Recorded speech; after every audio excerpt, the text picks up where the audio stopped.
Guys, आज मैं आपको ग्रैनी के परिवार का वो राज बताने जा रहा हूं जिसे सुनने के बाद आप समझ जाओगे कि ग्रैनी हमेशा से भूत नहीं थी।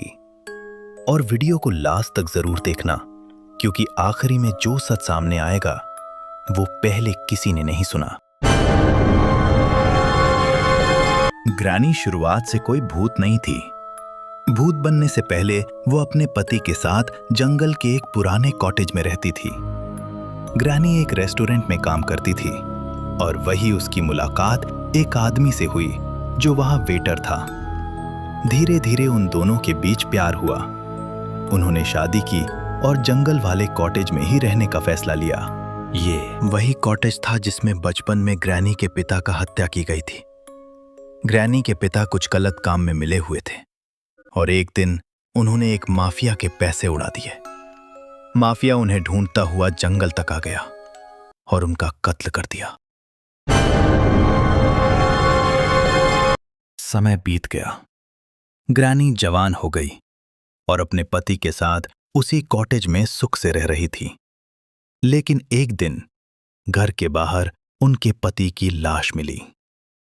बचपन में पिता को खोया और जवानी में पति को। ग्रैनी ने अपने पति को घर के पीछे दफना दिया। उनकी एक प्यारी सी बेटी थी, एंजेलिना। एंजेलिना ने जवान होकर साइलेंडर मन से शादी की और उनकी एक बेटी हुई, स्लेंड्रीना। यानी स्लेंड्रीना ग्रैनी की पोती थी। स्लेंड्रीना ने आगे चलकर नॉसफेराट नाम के साइंटिस्ट से शादी की। वो साइंटिस्ट आदमी को वैम्पायर बनाने की रिसर्च कर रहा था। कहा जाता है कि एंजेलिना बचपन में ही शापित हो गई थी। इसी कारण स्लेंड्रीना काले जादू में विश्वास रखने लगी। वो रोज ब्लैक मैजिक का अभ्यास करती थी और परिवार इस बात से परेशान रहता था। एक दिन स्लेंड्रीना को एक शैतानी किताब मिली जिसमें लिखा था कि अगर वो अपनी ही बेटी की बलि देगी तो उससे अद्भुत शक्तियां मिल जाएंगी। अफसोस, उसने वैसे ही किया। स्लेंड्रीना ने अपनी 3 साल की बेटी की बलि दे दी। ये सब ग्रैनी ने अपनी आंखों से बेसमेंट में देख लिया। स्लेंड्रीना ने जैसे ही ग्रैनी को देखा, उसने उसे बेसमेंट के कमरे में बंद कर दिया। अब घर में सिर्फ 2 लोग बचे थे, ग्रैनी और स्लेंड्रीना। एंजेलिना के श्राप के कारण सिलेंडर मैन बहुत खतरनाक बन चुका था और घर से दूर रहता था। नोस्फेरातु अपने प्रयोगों में लगा रहता था और घर आता नहीं था। ग्रैंडपा तो पहले ही मर चुके थे। ग्रैनी बेसमेंट में भूखी प्यासी बंद थी। तभी एक दिन उससे अपनी पोती की आत्मा दिखाई दी।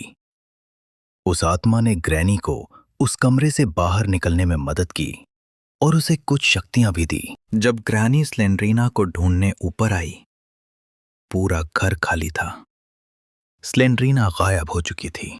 तब ग्रैनी ने अपनी जादुई शक्तियों से अपने हस्बैंड को जिंदा किया, पर क्योंकि उनकी मृत्यु बहुत साल पहले हो चुकी थी, वापस आकर वो एक अजीब सी स्थिति में आ गए। लोग आज उन्हें ग्रैंडपा के भूत के नाम से जानते हैं। एंजेलिना अपने श्राप की वजह से स्लेंड्रीना को जन्म देने के 5 साल बाद मर गई। नोस्फेरातु अपने प्रयोगों की वजह से खुद वैम्पायर बन गया।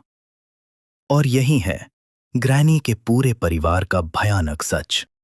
ये थी ग्रैनी के परिवार की असली कहानी, जिसमें हर एक व्यक्ति दूसरे से जुड़ा हुआ है।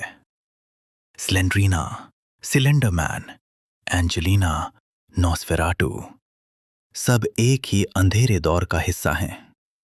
अगर आप चाहते हैं कि मैं द ट्विन्स गेम की पूरी स्टोरी भी बताऊं, तो कमेंट करना ना भूलें। पार्ट 2